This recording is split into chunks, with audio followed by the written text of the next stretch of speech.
Salut à tous, on se retrouve aujourd'hui pour parler du Paris Saint-Germain ce mercredi 2 mars avant de commencer la vidéo du jour. Donc aujourd'hui on a dépassé la barre des 2000 abonnés sur cette chaîne là que j'ai créée il y a seulement quelques semaines. Merci à vous d'être aussi nombreux à me suivre tous les jours. Donc n'oubliez pas, c'est une chaîne consacrée au Paris Saint-Germain et aussi à l'Olympique de Marseille. Donc j'essaie de faire une vidéo de l'OM et ensuite deux vidéos de Paris. Pourquoi deux vidéos de suite de Paris? Parce que j'ai en gros plus d'infos sur le PSG que sur l'OM. Donc voilà, je parle des deux plus gros clubs français et on a atteint les 2000 abonnés. Donc merci à vous d'être aussi nombreux à me suivre sur cette chaîne. Donc aujourd'hui c'est un épisode consacré au Paris Saint-Germain et on commence directement avec l'équipe junior du PSG, les U19 qui jouent un match de Ligue des Champions. C'était contre l'équipe de Séville, c'était un huitième de finale et c'est une victoire, une qualification du Paris Saint-Germain pour la suite de cette Youth League. Donc une victoire 2-0 contre l'équipe espagnole du FC Séville. Donc on peut voir les deux buteurs. Xavi Simons à la 45e et Yan Sané à la 86e. Félicitations à cette équipe U19 du PSG qui s'est imposée 2-0. Donc c'était tout simplement au camp des loges voilà, qu'il y a eu ce match. Donc félicitations aux U19 parisiens. On peut voir le 11 de départ de ce match hier. Donc c'est vrai que je ne les connais pas tous, les jeunes parisiens. Bon, il y a des noms qu'on connaît quand même, je pense, si vous suivez l'actualité du Paris Saint-Germain. Donc je pense au jeune Michu qui a commencé titulaire, ou même Garbi, lui aussi a commencé titulaire, et le plus connu bien sûr, Xavi Simons, le numéro 9 de cette équipe, lui aussi il a commencé titulaire. Donc voilà le 11 de départ lors de ce match hier. Et concernant Xavi Simons, donc c'est lui qui a ouvert le score lors de ce match. Et donc regardez, voilà une petite photo après son but bien sûr, Xavi Simons très très content, et regardez la célébration qu'il a fait sur l'ouverture du score. Voilà, il l'a mimé en train de téléphoner. Donc je ne sais pas s'adresser à qui, voilà, on ne sait pas bien sûr la célébration, ce que ça veut dire pour le joueur néerlandais. Une petite photo de lui à la fin du match avec un coéquipier bien sûr parisien. Et il a dit à PSG TV: j'ai eu un très bon sentiment avec cette équipe, on joue ensemble, on est des potes, je vois qu'on peut aller loin si on continue à travailler et bosser jusqu'à la fin de la saison. Donc là le PSG qualifié pour les quarts de finale. L'objectif bien sûr serait d'aller jusqu'au bout et gagner pourquoi pas cette Ligue des Champions junior. Et la folie sur le deuxième but du PSG inscrit par Yan Sané. Regardez, voilà, ils se sont jetés dans la tribune, la petite tribune bien sûr, vu que c'est au Parc des Princes, vu que c'est les jeunes qu'on jouait. Regardez par exemple la photo cette fois-ci de dos avec la célébration des Parisiens sur le deuxième but bien sûr inscrit hier. Quelques autres photos de cette rencontre de Ligue des Champions junior hier. Quelques photos du match, là on peut voir, je crois que c'est le jeune Garbi qui tire un corner bien sûr. Il y avait toujours 1-0 pour l'équipe parisienne. On peut voir le joueur Michu aussi, ou même on revient sur Xavi Simons au coup franc, le numéro 9 parisien, n'oubliez pas qu'il joue aussi avec l'équipe professionnelle parisienne, mais là bien sûr il est venu aider ses coéquipiers parce qu'il peut jouer avec le 19 de l'équipe, il n'y a aucun souci. Et le Xavi Simons, peux-tu me donner ton maillot s'il te plaît? Les jeunes parisiens, donc à des fans chez les nombreux supporters présents lors de ce match bien sûr. Xavi Simons qui va certainement jouer plus tard avec l'équipe première du PSG, mais vraiment constant, il ne jouera plus avec les U19 bien évidemment. Et on peut voir quelques autres photos. Et Camara, donc le coach des U19 après la rencontre, les joueurs doivent prendre conscience qu'ils sont au PSG, ils portent un maillot, représentent un club important, une institution. Il y a le comportement qui va avec, il n'y a pas seulement le talent. Voilà ce que dit Camara. C'est bien, il y a eu la qualification, mais il remet quand même les choses au clair, parce que pour lui il n'était pas très content du comportement de ses joueurs, enfin quelques joueurs à la fin de la rencontre. Et on avoisine le millier de personnes pour cette rencontre de Youth League entre le PSG et Séville. Donc c'est Canal Supporter, donc un Twitter très bien renseigné. Je vous le conseille les gars sur l'équipe du PSG.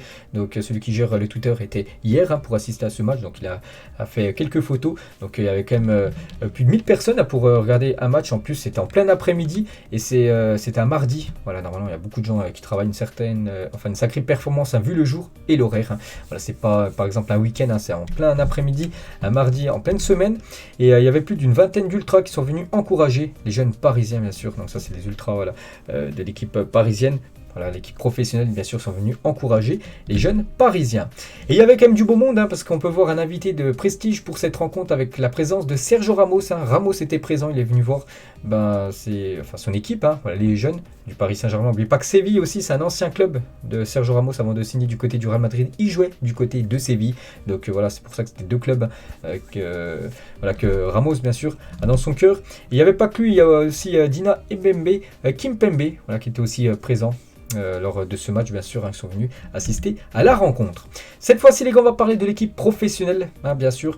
Donc le programme de la semaine, donc aujourd'hui on est mercredi, donc mercredi c'est un entraînement, voilà, entraînement aujourd'hui, demain la même chose, entraînement vendredi également, entraînement, mais aussi la petite caméra avec le micro, c'est-à-dire la conférence de presse de Pochettino, parce que samedi, gros rendez-vous, le PSG se déplace du côté de Nice. Nice s'est qualifié hier en finale de Coupe de France. Le PAC Nice avait éliminé le PSG en Coupe de France. Donc voilà, le PSG va vouloir prendre sa revanche par rapport aux Aiglons. Donc c'est du côté de Nice. Cette fois-ci, c'est à 21h, un samedi soir bien sûr. Ce gros match pour préparer après le prochain match. Vous savez, ce déplacement du côté de Madrid. Donc deux gros matchs pour l'équipe du Paris Saint-Germain à venir. Et concernant ce Nice-PSG, on peut voir que Achraf Hakimi est incertain pour le match. Il avait déjà été forfait lors du dernier match. Contre Saint-Etienne, c'est Kehrer qui avait dû le remplacer. Kehrer, ça a été, on peut dire, une catastrophe. Et qui revienne vite, voilà, Achraf Hakimi, surtout qu'il soit présent contre le Real Madrid. Peut-être, je pense, encore le mettre de côté contre Nice, prendre aucun risque et qu'il soit présent lors du gros match. La semaine prochaine, c'est je crois dans une semaine jour pour jour, c'est le 9 mars, on est le 2 mars, donc là dans une semaine mercredi prochain les gars, ça sera ce déplacement du côté de Madrid.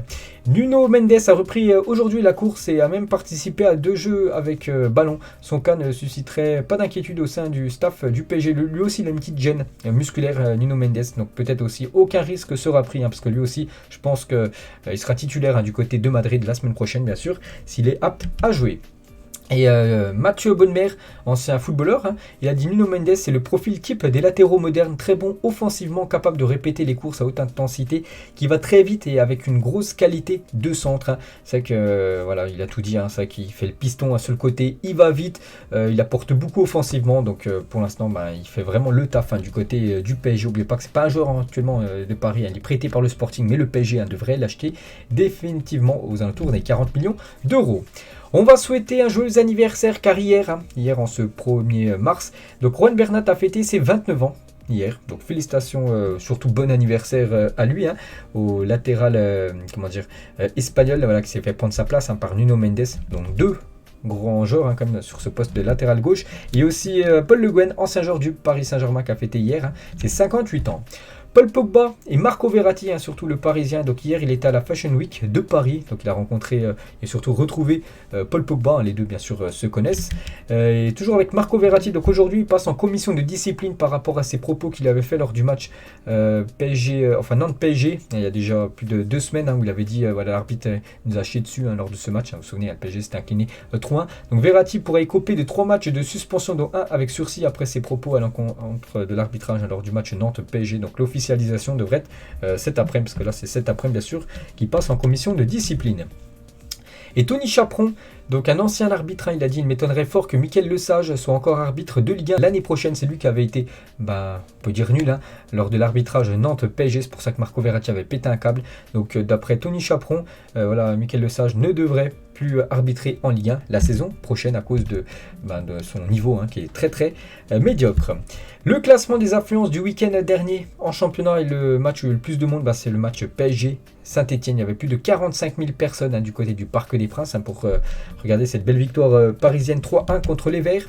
On va parler un peu mercato et aujourd'hui, en ce mercredi 2 mars, regardez la une journal Le Parisien et ça parle de Kylian Mbappé. Donc j'ai juste pris l'entête en haut bien sûr. Donc le PSG a un contrat mirobolant pour Mbappé et toujours avec le Parisien, le PSG a fait une offre de contrat XXL pour prolonger Kylian Mbappé.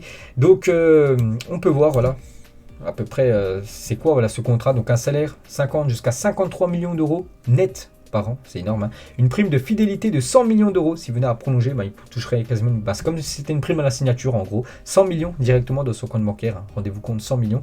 Un contrat jusqu'en 2024-2025, soit 2 ou 3 ans supplémentaires. Et la garantie est de représenter la France aux Jeux Olympiques de 2024 à Paris. Donc voilà l'immense, le contrat en or, on peut dire, que propose le Paris Saint-Germain à Kylian Mbappé. Et d'après l'équipe, Mbappé ouvre la porte à une prolongation de contrat avec le Paris Saint-Germain. Donc d'après l'équipe, Mbappé laisse la porte ouverte quand même pour prolonger. Hein. Donc il y a pour deux raisons. Hein. La première, la possibilité de devenir le meilleur buteur de l'histoire du club actuellement. Il a 156 buts. Le record actuellement c'est Cavani, 200 buts. Donc vraiment s'il prolonge de 2 saisons, s'il continue d'être aussi performant qu'il est lors des derniers mois, il dépassera Cavani très rapidement. Et la deuxième raison, hein, l'affection et les messages déployés par les supporters pour le retenir. Hein. On sait que les supporters, ils mettent beaucoup de banderoles. Hein. Par exemple la dernière là c'était au Parc des Princes de Bondy, à Paris. Reste chez toi, reste à Paris. En gros, il y a beaucoup de banderoles bien sûr pour les supporters parisiens pour essayer de convaincre Mbappé de prolonger. Donc voilà les gars, vraiment, pas tout est perdu, hein, parce qu'il y en a beaucoup qui pensent qu'il va aller du côté de Madrid. Mais voilà, pour l'instant, on ne sait pas. Hein, bien sûr, maintenant c'est au joueur qui prendra sa décision. Hein, bien sûr, je pense qu'il va vraiment avoir une grosse décision à prendre et vraiment son choix se fera, je pense, à la fin de la saison, hein, bien évidemment. Donc pour l'instant, voilà les dernières infos concernant le cas Kylian Mbappé. Et le PSG, les gars, toujours avec Mbappé, donc devrait verser 35 millions d'euros à Monaco en cas de prolongation de Mbappé, comme le prévoyait leur contrat lors de la vente. Voilà, c'était une prime en gros.